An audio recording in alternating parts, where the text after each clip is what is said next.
Olá, irmãos, a paz do nosso Senhor, tudo bem com vocês? Hoje vamos estudar sobre o nosso dever para com Deus. Queria perguntar para vocês, vocês têm entregado o seu dízimo ao Senhor? Todos nós temos uma lei da parte de Deus de entregar o dízimo, as primícias ao Senhor. No vídeo de hoje eu quero ensinar para vocês o que é entregar o dízimo para o Senhor. Eu vou ler um texto da palavra de Deus que se encontra em Malaquias, mas depois nós vamos seguir uma sequência de textos. Queria que você prestasse bem atenção nesse vídeo mesmo. Esse vídeo pode mudar toda a sua vida. Tudo. Só nesse vídeo. Você tem que abrir o coração para escutar as palavras desse vídeo. Se você não concorda no início, vá até o fim. Tá bom? Vamos lá. Eu vou tentar ser o mais breve possível. E aí eu vou fazendo algumas perguntas para vocês meditarem. Malaquias 3, a partir do verso 8. Roubará o homem a Deus? Todavia vós me roubais, e dizeis, em que te roubamos? Aí Deus responde, nos dízimos e nas ofertas.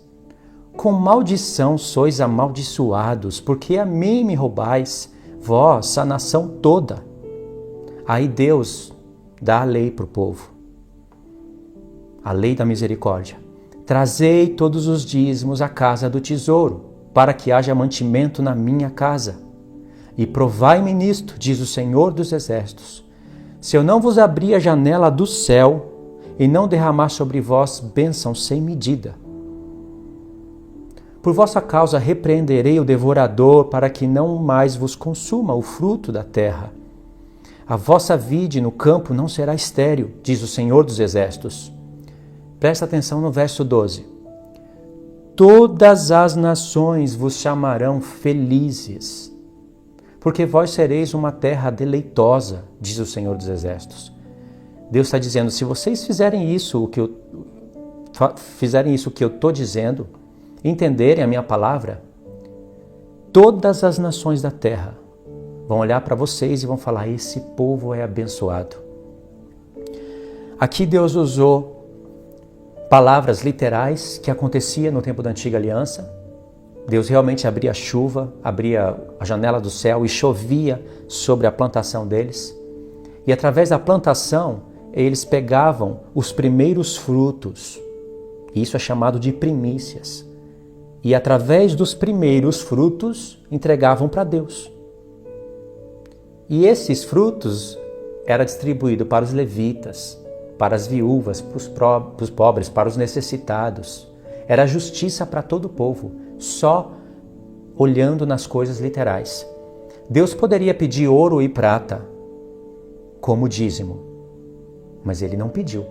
A única ocasião em que Deus fala que o povo poderia pegar o dízimo e trocar por dinheiro seria quando eles morassem longe demais do templo. Então não teria como eles trazerem todos os frutos, todos os primeiros dos animais, os primeiros dos frutos da terra. Não teria como. Então Deus disse para eles, pega, vende e traz o valor com vocês. Quando vocês chegarem perto, aí vocês vão comprar o que o coração de vocês desejar. Mas animais, os primeiros, sem defeito, cordeiro sem defeito, todas as primeiras crias sem defeito, primogênito. E os frutos da terra, sempre os primeiros. E aí entrega para Deus. Deus não queria ouro e nem prata. Ele queria frutos da terra excelentes. Ele queria animais sem defeito. Tudo isso Deus queria trazer essa mensagem no seu filho e na igreja. Mas os homens perverteram em dinheiro. Então, se isso não fosse assim como eu estou falando, como se cumpriria o verso 12? Todas as nações vos chamarão felizes, porque vós sereis terra deleitosa, diz o Senhor. Como que vai se cumprir isso? Se todas as denominações do mundo inteiro cobrassem dízimo, porque não cobram, todas não cobram, algumas são sensatas, e todos fossem convencidos a dar o dízimo, os 10% do dinheiro, Mesmo assim, nem metade das nações da terra consideraria o povo de Deus uma terra deleitosa. Como vai se cumprir esse texto? Eu vou ensinar para vocês. Não tem nada melhor, irmãos, do que aprender sobre as primícias com o pai e com o filho. Duas testemunhas, o pai e o filho. Vamos ver como eles trabalham com as primícias. Em poucas palavras dá para fazer isso. A lei diz que por boca de 2 ou 3 testemunhas toda a palavra se confirma. Então eu vou pegar o testemunho do pai, o testemunho do filho e o testemunho da igreja. Aí por boca de 3 pessoas a palavra se confirma. Em João 3,16, eu marquei aqui um texto, é um texto que todos conhecem. Mas está escrito que Deus amou o mundo de tal maneira que entregou o seu Filho, para que todo aquele que nele crê não pereça, mas tenha vida eterna. Deus amou o mundo. Ele amou o homem, com certeza, mas amou todo o resto da sua criação. Não pensa que Deus não amou o sol, a lua e as estrelas e a terra, porque Ele também amou. Porque Ele fez o homem para governar sobre todas essas coisas. Embora o homem seja tão pequeno e o sol tão grande, o sol obedece leis a favor do homem. A lua e as estrelas também. O sol, a lua e as estrelas servem a terra serve o homem para o homem poder servir a Deus. E quando Deus fez a sua criação sabendo de tudo o que ia fazer e de tudo o que ia acontecer, Ele tinha que dar o seu melhor para o homem, para Ele resgatar o homem. Deus, quando foi entregar algo para resgate do homem, Ele não entregou nenhuma outra criatura, por mais excelente que ela fosse. Ele entregou o seu próprio filho. Um dia o filho era com o pai, invisível. O pai ninguém pode ver, mas o pai queria se revelar através do filho. Fez a imagem do filho como prototipo, criou a imagem de um homem. E ali criou tronos, principados e potestades, anjos e todo o reino celestial. E aí o próprio Filho veio a existir como imagem visível, revelando o Pai que é invisível. A própria fé foi gerada, porque Ele foi gerado de algo que foi invisível. E depois o Pai criou a terra. Só que a terra se tornou o que Ele sabia que iria se tornar. Quando Ele criou, Ele foi dizendo, é bom, é bom, é bom. Foi bom. Quinto dia é bom. Mas quando Deus cria o homem no sexto dia, Ele fala, é muito bom. Sabia tudo o que ia acontecer e tinha que resgatar a terra. Tinha que resgatar o homem. Então Ele entrega o seu filho. Se fôssemos usar a linguagem bíblica, a linguagem da palavra, Deus entregou as suas primícias. O melhor do céu, Ele deu. Fez o seu filho se fazer homem. Deus, o Pai, deu as primícias. Não tem como negar isso. Ele deu o seu melhor. Não tinha nada melhor que o filho lá no céu. E aí o filho veio. Se o pai deu o seu melhor, o filho também não iria entregar o seu melhor para o pai? O testemunho do pai já ficou, claro. Ele deu o melhor, o seu filho. E o filho também tinha que dar o melhor para o pai. E sabe qual que é o melhor do filho? É a sua esposa. Esse é o melhor que o filho iria entregar para o pai. Tudo isso porque ele amou o mundo. O sol, a lua, as estrelas.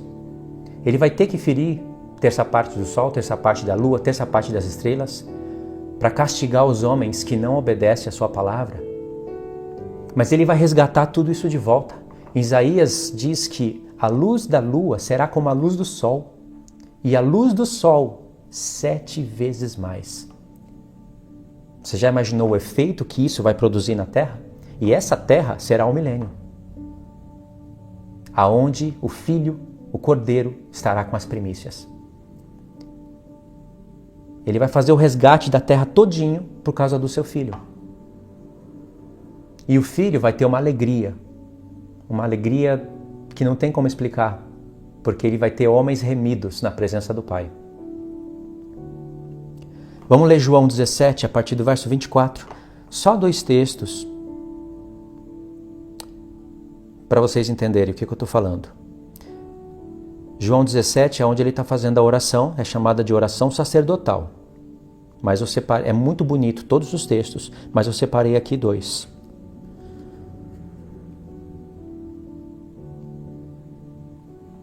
Ele diz assim: Pai, a minha vontade é que onde eu estou, estejam também comigo os que me deste, para que vejam a minha glória que me conferiste, porque me amaste antes da fundação do mundo. Pai justo, o mundo não te conheceu, eu, porém, te conheci, e também estes compreenderam que tu me enviaste. Eu lhes fiz conhecer o teu nome, e ainda farei conhecer, a fim de que o amor com que me amaste esteja neles, e eu neles esteja. Aqui é a oração de um sacerdote que vai entregar tudo para o Pai, o seu melhor para o Pai. E ele pede para o Pai: Pai, o Senhor vai voltar à glória que eu tinha antes. Eles serão um comigo e eu sou um com o Senhor.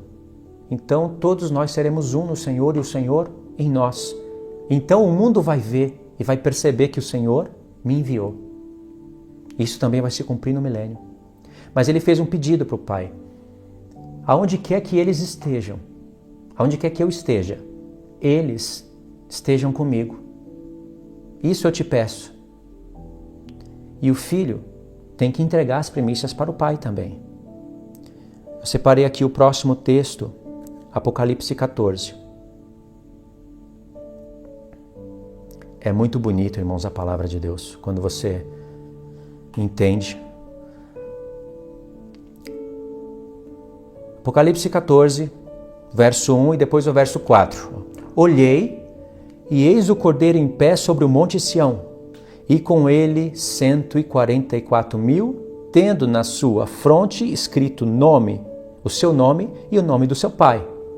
Verso 4. Quem são esses, irmãos? São esses os que não se macularam com mulheres, porque são castos, são virgens.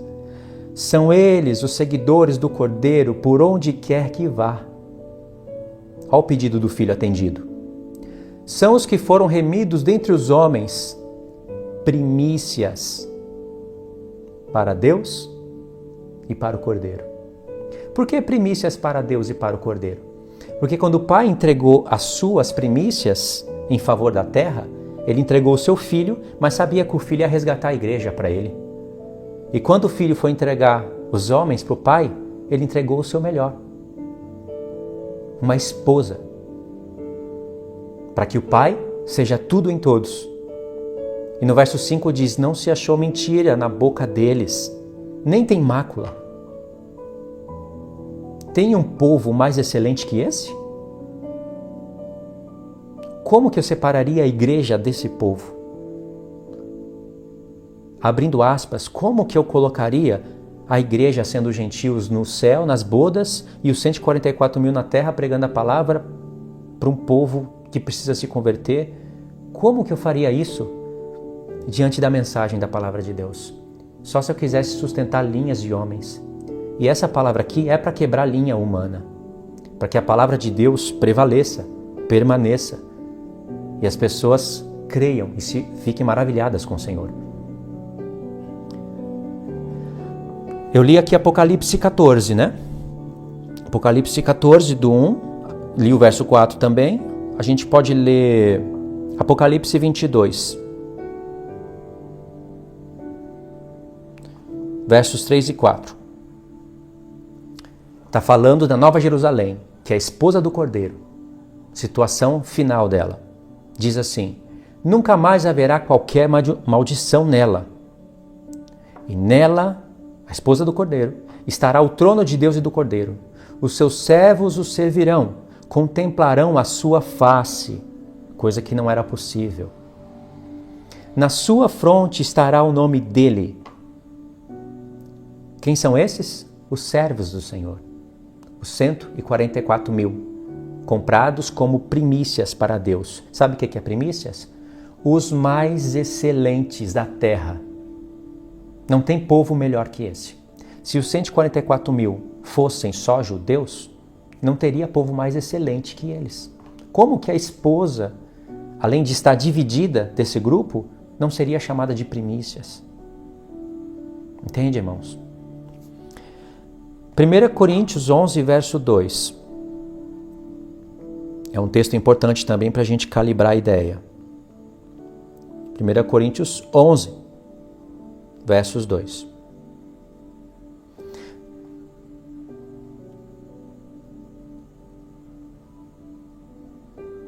Eu acho que é 2 Coríntios. O texto que eu ia ler aqui não bateu. Marquei errado no papel. 2 Coríntios 11, verso 2. Porque zelo por vós com zelo de Deus, visto que vos tenho preparado para vos apresentar como uma virgem pura a um só esposo, que é Cristo. Como uma virgem.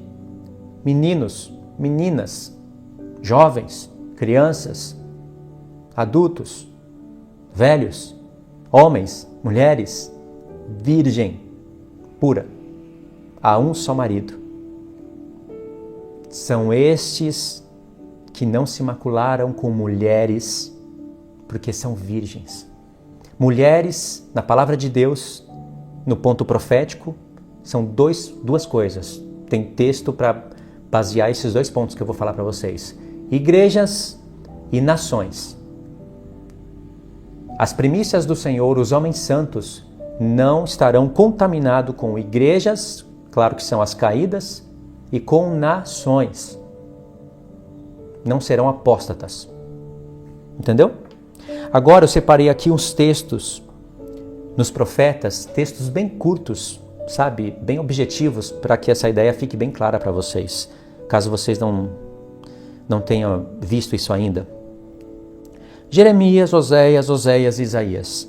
4 textos, vamos lá, bem rápido. Jeremias 2, versos do 1 ao 3. A mim me veio a palavra do Senhor dizendo: vai e clama aos ouvidos de Jerusalém. Assim diz o Senhor: lembro-me de ti, da tua afeição quando eras jovem, e do teu amor quando noiva, e de como me seguias no deserto, numa terra que não se semeia. Então Israel era consagrado ao Senhor e era as primícias da sua colheita. Precisa explicar esse texto? Claro que precisa. Deus está falando assim: eu olho para o meu povo e quando eles me seguiam, quando eles estavam comigo, eu considerava eles como as primícias da minha colheita. Assim como vocês, ó filhos de Israel, tiram os frutos mais excelentes, os primeiros, o melhor do azeite, o melhor do vinho, o melhor da videira, da oliveira, da figueira, o melhor dos animais. Tudo que é sem defeito. Eu olhava para vocês e via um povo sem defeito. É isso que o texto está falando. Não é para a igreja isso? Oséias 1. Quem é esse povo? Porque em Jeremias fala, no capítulo 2, fala que é Israel. É claro que se nós lêssemos o capítulo 3, nós iríamos ver quem é esse povo. Mas eu separei aqui Oséias 1. Porque fala com mais precisão. Versos 10 e 11. Todavia, o número dos filhos de Israel será como a areia do mar, que não se pode medir e nem contar. E acontecerá que no lugar onde se lhes dizia: vós não sois o meu povo, nesse mesmo lugar se lhes dirá: vós sois filhos do Deus vivo. Os filhos de Judá e os filhos de Israel se congregarão e constituirão sobre si uma só cabeça. E subirão da terra, porque grande é o dia de Jezreel. Ou seja, grande é o dia, na palavra hebraica, Deus que Deus semeia. Tanto o cabeça da terra, que é o grão de trigo que haveria de cair na terra, morrer e produzir muitos frutos, como a casa de Judá com a casa de Israel, subiriam da terra, porque o pai semeou e o pai vai colher. O pai não entregou as primícias? O melhor, seu filho? Mas o filho seria a cabeça de um corpo. E quando o pai levantasse o filho da terra, ele levantaria homens semelhantes ao filho dele. E o filho entregaria todos esses homens para o pai. Duas testemunhas falando. Agora nós vamos ver a igreja, a terceira testemunha, confirmando isso. Mas segue os textos. Oséias 6, do 1 ao 3. Esse povo que começa sem conhecimento, ele acaba conhecendo o Senhor, prosseguindo em conhecer e adquire grande conhecimento. Oséias 6, 1. Vinde e tornemos para o Senhor, porque Ele nos despedaçou e nos sarará, fez a ferida e ligará. Depois de 2 dias nos dará a vida, e ao 3º dia nos levantará, e viveremos diante dEle. Conheçamos e prossigamos em conhecer ao Senhor. Como a alva, a sua vinda é certa. Ele descerá sobre nós como chuva serôdia que rega a terra. Esse povo sabe o que é chuva serôdia, são as últimas. Esse povo sabe que eles estão representados como plantação e que o Senhor vai vir sobre eles como chuva. O Senhor disse que ia abrir a janela dos céus e derramar bênção sem medida. O que você acha que ele ia fazer? Abrir o céu e enviar o seu filho, enviar o Espírito sobre a colheita da terra. E esse povo iria estar diante do Senhor. Esse povo conhece o que está falando. Isaías 27, versos 12 e 13.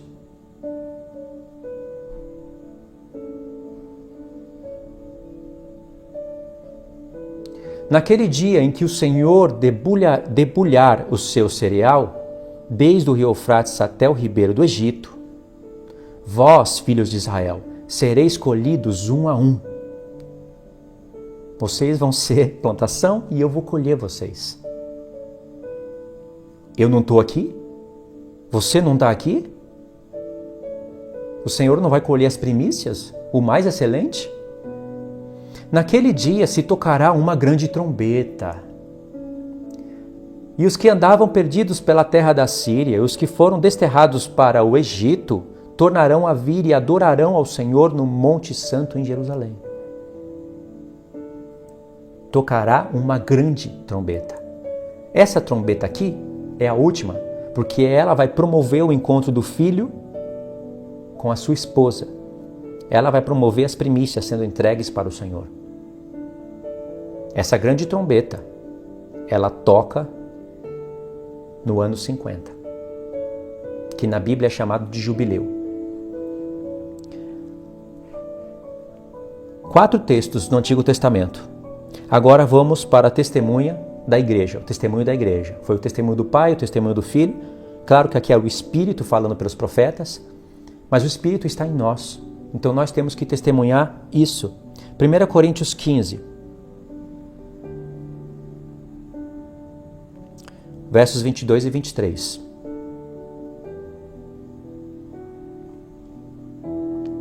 Versos 20, 22 e 23. Mas de fato Cristo ressuscitou dentre os mortos, sendo Ele as primícias dos que dormem. Ele ressuscitou primeiro. Foi chamado de primícias no plural, porque Ele tem um corpo também. Mas Ele foi o primeiro. As primícias dos que dormem, porque os que dormem nele haverão de ressuscitar por Ele. Verso 22. Porque assim como em Adão todos morrem, assim também todos serão vivificados em Cristo, cada um, porém, por sua ordem. Cristo, as primícias, depois os que são de Cristo na sua vinda.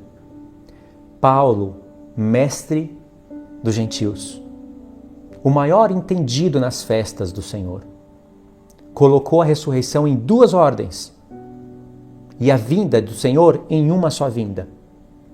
Cristo ressuscitou primeiro. Primeiro Cristo, as primícias. Depois os que são de Cristo na sua vinda. Não está nas suas vindas? Não tem 3 colheitas?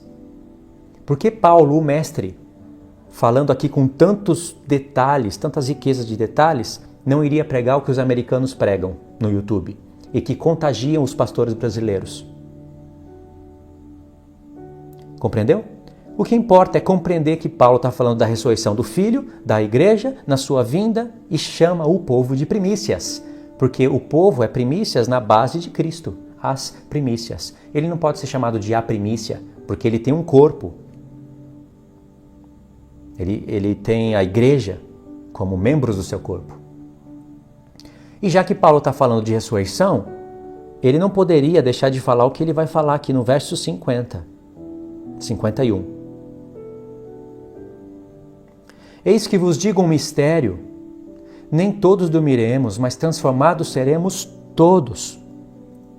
Num momento, num abrir e fechar de olhos, ao ressoar da última trombeta. Essa é a grande trombeta de Isaías 27.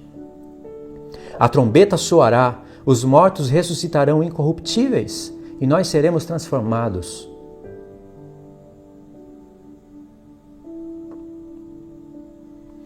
Paulo sabia, ele conhecia que tinha trombetas, expiação e tabernáculos. Por isso que ele não erra ao pregar a vinda do Senhor, o arrebatamento, a vinda do Senhor como ladrão e única só como ladrão. Não existe a vinda do Senhor, as vindas como ladrões, não existe isso. Na linha da palavra não existe. Eu falo isso porque em Apocalipse 16, verso 12, no derramar da sexta taça, preste a derramar a sétima, o Senhor ainda está anunciando a sua vinda como ladrão. Então vimos o testemunho de Paulo. Agora vamos para Tiago, que é muito bonito o que Tiago faz. Tiago, capítulo 1. Uma carta tão pequena, parece que só tem conselhos práticos para a igreja, mas não.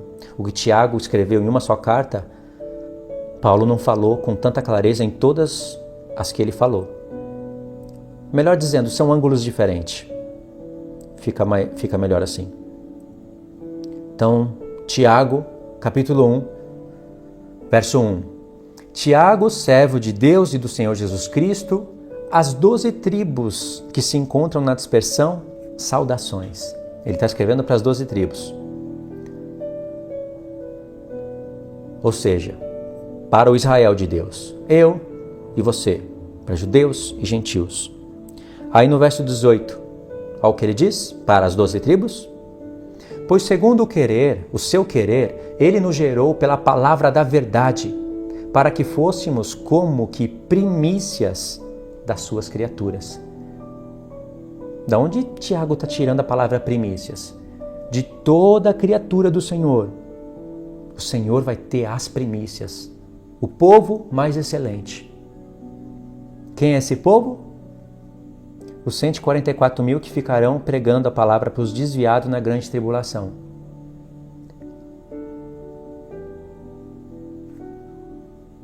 Jamais a gente pode pensar e crer assim. Isso nós lemos Tiago 1, verso 18. Agora pula no verso 27.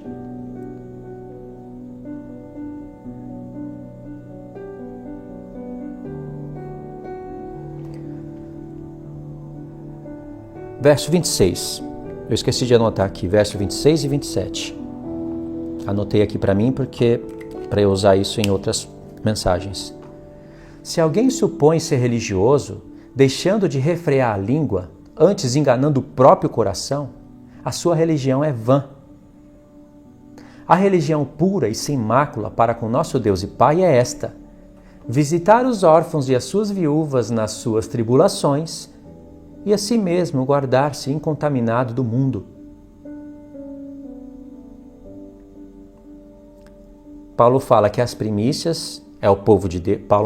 Tiago, né? Fala que as primícias é o povo de Deus e que a religião pura que esse povo deve praticar é isso: servir de alívio para as viúvas, para os órfãos, ou seja, para os pobres do mundo, nas suas tribulações. E para essas pessoas com a palavra de salvação. Se você tem condições de ajudar ela financeiramente, ajuda. É para isso que é o dinheiro, para ajudar. Não é para dar 10% do dinheiro nos lugares. É para ajudar essas pessoas e para dar a palavra de salvação para elas.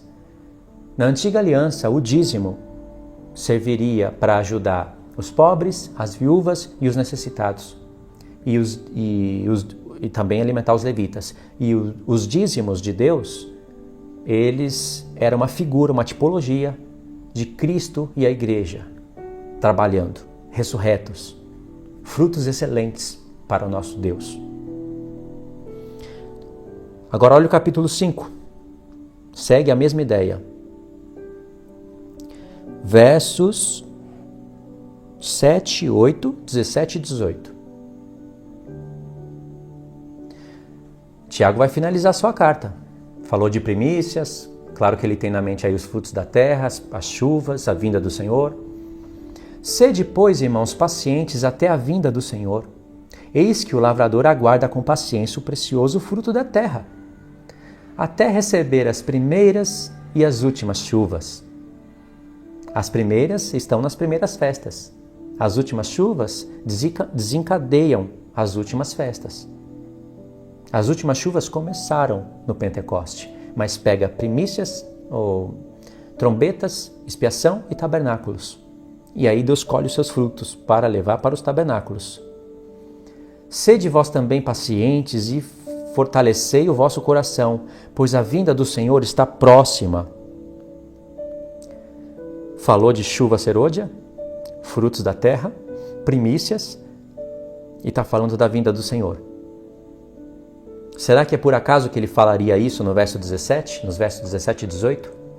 Elias era homem semelhante a nós, sujeito aos mesmos sentimentos, e orou com instância para que não chovesse sobre a terra.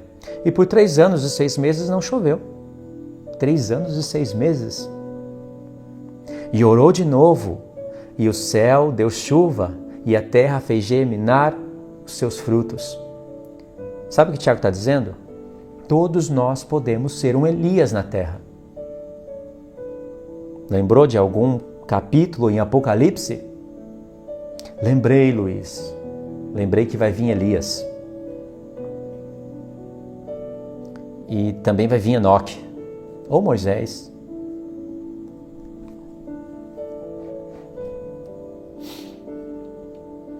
Agora Amós, capítulo 8. Esse texto é muito profundo.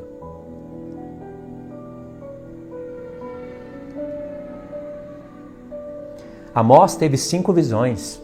2 delas foram canceladas porque Amós intercedeu para não ter destruição do povo. 3 delas acontecerão. E uma dessas visões é essa daqui. O Senhor Deus me fez ver isto, e eis aqui um cesto de frutos de verão. Que coisa maravilhosa isso! E perguntou: que vês, Amós? E eu respondi: um cesto de frutos de verão. Então o Senhor me disse: chegou o fim para o meu povo de Israel. Jamais passarei por ele. Para vocês entenderem essa expressão, jamais passarei por ele, vocês teriam que olhar para os capítulos anteriores. Essa expressão aparece 2 vezes. Passarei pelo meu povo e vou trazer castigo aos pecadores. Aí depois ele diz: não passarei mais pelo meu povo, não haverá mais castigo. E aqui ele mostra um cesto com frutos dentro e fala: chegou o fim para o meu povo, não vou passar mais por ele. Porque aqui o Senhor passou, trouxe castigo para os desobedientes, recolheu os seus frutos da terra, colocou na cesta e daqui vai para a festa dos tabernáculos. Agora olha que interessante, quando diz chegou o fim para o meu povo, e frutos de verão tem um trocadilho no hebraico. A palavra frutos de verão, a palavra verão é kiatz em hebraico. E a palavra fim é ketz. Quase a mesma coisa. Tem um trocadilho. Verão e fim. E de fato, só o hebraico pode fazer isso porque isso coincide com as festas. Existem as festas do inverno e as festas do verão. Alguns preferem chamar de festas da primavera. Mas na Bíblia, não tem a palavra primavera, mesmo se olharmos para a palavra Bib. É inverno e verão. Até no Brasil, tem lugares no Brasil que as estações não são divididas em 4, são divididas em 2. Tem lugares que existe um certo padrão, então faz sentido dividir as estações do ano em 4, mas na Bíblia são em 2. Inverno e verão. As 4 primeiras festas acontecem no inverno, as 3 últimas no verão. E nas 3 últimas tem trombetas, expiação e tabernáculos. Mas antes dos tabernáculos, o povo tem que recolher os frutos e levar para os tabernáculos. Então, o verão é também a temporada profética do fim para o povo de Deus. Quando chega o verão, as árvores florescem, as que têm fruto vão ser recolhidos os frutos e o Senhor vai levar para os tabernáculos. Isso é os frutos do Espírito Santo. De onde você acha que Paulo tira os frutos do Espírito Santo? Quando você manifesta os frutos do Espírito Santo na sua vida, você está sendo fruto para o Senhor. Por isso que você vai ser colhido dentro de uma cesta. Simbolicamente falando, né? E vai ser levado para as festas dos tabernáculos. Entendeu, irmãos? Agora vamos ver Lucas 21.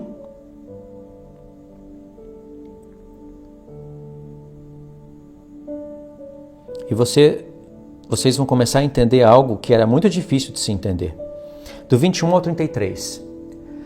Haverá homens que desmaiarão de terror e pela expectativa das coisas que sobrevirão ao mundo, pois os poderes do céu serão abalados. Então se verá o Filho do Homem vindo numa nuvem, com poder e grande glória. Ora, ao começarem essas coisas a acontecerem, exultai e erguei a vossa cabeça, porque a vossa redenção está próxima. Se eu lesse um pouquinho antes, nós iríamos ver toques de trombetas. E o Senhor disse, quando começar a acontecer essas coisas, a vossa redenção está próxima. Essa redenção cai certinho no dia da expiação. Paulo diz em Efésios, em Coríntios, que nós fomos selados com o Espírito para o dia da redenção, no singular, porque Paulo sabia que Jesus morreu na Páscoa, ressuscitou nas primícias, ascendeu aos céus, derramou o Espírito Santo no Pentecoste, e aí fechou o primeiro ciclo das festas do inverno, e que no futuro ficariam 3 festas para fechar a etapa do trabalho do Senhor. Trombetas, expiação e tabernáculos. E expiação é a mesma palavra para redenção. O escritor de Hebreus coloca isso bem claro em Hebreus 9. Redenção é expiação. E no verso 29 diz, ele acabou de falar da vinda do Filho do Homem, né? Ou seja, lembra que Paulo disse? Cristo, as primícias, depois os que são de Cristo na sua vinda. Ele está vindo e vai recolher aqueles que são dele na sua vinda singular. Ainda lhes propôs uma parábola dizendo, olhai para a figueira e para todas as árvores. Destacou a figueira, porque fala de Israel, da nação que está lá em Israel, que vai começar a reconhecer o Senhor. Teria que ter nação, Jerusalém tem que ser como capital de Israel, e o povo tem que começar a produzir frutos. Já estamos chegando nisso. Olhai para ela e para todas as outras árvores, todas as que estão espalhadas pelo mundo, nós.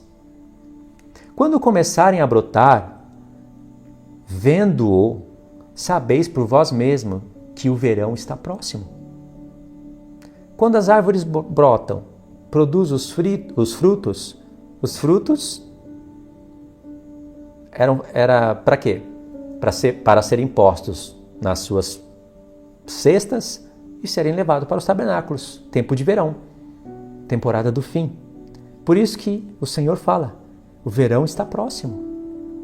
Não chegou o verão ainda, mas está próximo. Porque essas coisas, essas árvores florescendo já começam um pouco antes do verão. Assim também, quando vides acontecer essas coisas, sabei que está próximo o reino de Deus. Em verdade vos digo que não passará essa geração sem que tudo isso aconteça. Agora, irmãos, a gente pode voltar naquele primeiro texto de Malaquias. Quando a gente começar a entregar as primícias para o Senhor, aí nós podemos fazer prova do Senhor.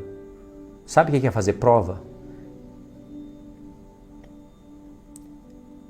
É a gente clamar ao Senhor e falar para Ele cumprir as promessas de restauração da casa de Judá e da casa de Israel, como está em Ezequiel 36, a partir do verso 36 até o 38. O Senhor fala que Ele vai se permitir ser solicitado para que cumpra as promessas que Ele falou no contexto todo, Ezequiel 36, 37, 38. Porque você vai estar fazendo a palavra do Senhor, e Ele vai estar muito afim de confirmar a palavra que está sendo pregada. Aí a casa de Israel e a casa de Judá, elas vão começar a se unir, não fazer briga. E as doutrinas dos homens, embora tenha muitos falsos profetas na terra, elas vão começar a cair diante da verdade. E aí eles vão clamar ao Senhor. Sabe o que o Senhor vai dizer? Eu vou abrir a janela dos céus. Já abri uma vez e vou abrir outra. Aí Ele vai enviar o Espírito nas suas testemunhas. E elas vão começar a pregar coisas maravilhosas e fazerem sinais e prodígios. E aí, quando os dízimos forem entregues na casa do Senhor, vai se cumprir o que está sendo falado lá. Todas as nações da terra vão olhar e vão dizer: que povo abençoado. As nações que restarem. Aí vai se cumprir a palavra. Ou vocês acham que o Senhor estaria falando aqui, nesse texto de Malaquias, que todo mundo tinha que entregar os 10% do dinheiro na igreja para que todo mundo olhasse a glória da igreja? Você vê uma visão pobre e que encobre a verdade de Deus, e a outra visão riquíssima, que alimenta o nosso espírito, a nossa alma. Então, era isso que eu queria dizer para vocês, irmãos. O Pai deu o seu melhor. O Filho vai entregar o seu melhor para o Pai. E nós? Qual é o nosso melhor? Porque nós temos que entregar as primícias. Como que nós vamos entregar as primícias, já que ela não é dinheiro? Lutar contra a carne. Se santificar. É a única maneira de você santificar o nome do Pai. Santificando a si mesmo, porque o nome do Pai está em você. Como você vai santificar o nome de alguém que é santo e que não precisa ser santificado se você não está em santidade? O Senhor é santo, Ele não precisa ser santificado, mas o nome dEle está sendo profanado aqui na terra. E se você se santificar, Ele te dá poder para você santificar o nome dEle e ser participante do Evangelho. E aí você vai levar essa palavra para os seus irmãos. Eles vão começar a se achegar ao Senhor. Você vai começar a entregar aos seus irmãos como ofertas para o Senhor. Isso está em Isaías 66. Eu não separei aqui porque são muitos textos. Paulo fala: eu vos tenho preparado para entregar vocês como uma esposa virgem a um só marido. Ele usou a linguagem da esposa, mas ele poderia falar: eu tenho preparado vocês para entregar vocês como primícias para o Pai. Eu também quero entregar minhas primícias para o Senhor, e eu mesmo quero ser entregue como primícias. Como que eu vou ser as primícias para o Senhor? Como que eu vou ser uma pessoa excelente na terra? O Senhor disse como ser uma pessoa excelente na terra. A cada dia, negue-se a si mesmo, toma a cruz e siga Ele. Entendeu o segredo? A cada dia, você vai se deparar com coisas em você que precisa ser crucificada. Não nega aos outros, nega a si mesmo. Pode lutar contra heresias, e você deve lutar. Ai de você se você não combater. Deve julgar as coisas do Senhor, deve julgar as pessoas. Você vai ser condenado se você julgar, e você mesmo está sendo reprovado naquilo que julga. Aí esse mesmo julgamento vai recair sobre você. Mas se você vê o erro e não julgar, o Senhor vai te julgar por você não reprovar as obras ocultas das trevas. Mas você sabe que mesmo assim você vai ter que se negar. Porque se você não lutar contra a pornografia, como você vai alcançar os seus irmãos nessa palavra? Se você não lutar e não vencer o dinheiro, a ganância, como você vai alcançar os seus irmãos nisso? Se você não vencer a vaidade, que prende muitas pessoas de servir ao Senhor, Como você vai alcançar os seus irmãos para repreenderem eles ou elas? Então você tem que travar uma luta enorme contra você mesmo. E aí você vai estar como para Deus excelente. Fraco, sim, porque tem que travar uma luta enorme. Por isso que Pedro fala, se é com dificuldade que o justo se salva, aonde aparecerá o ímpio? Por isso que doutrinas do inferno têm que voltar para o inferno, como doutrinas calvinistas, que é só a graça que salva. Se é com dificuldade que o justo se salva, aonde aparecerá o ímpio? Ué, mas a dificuldade toda não foi do filho? Ele fez o que você e ninguém poderia fazer, mas você vai ter que fazer a sua parte para que a bênção que ele conquistou recaia sobre você. Se você não fizer, você vai se perder, como muitos se perdem, e ele ainda vai continuar sendo Deus e soberano. E aí vai poder ter um julgamento com justiça. Se você não vencer essas coisas, você não vai ser excelente para Deus. Isso é a vida de primícias. Então você vai entregar o seu melhor para Deus. O seu melhor é estar santo diante do Senhor para poder alcançar os seus irmãos e ajudar eles a se santificarem para o Pai. Isso é a sua entrega de primícias. Essa é a parte real, verdadeira e a mais difícil. E é com isso que Deus se importa. Tá bom, irmãos? Vocês devem conhecer pessoas que precisam assistir esse vídeo. Compartilha. Seja sábio na hora de falar para a pessoa assistir, porque a pessoa precisa assistir. Todos os textos eu vou deixar no comentário fixo.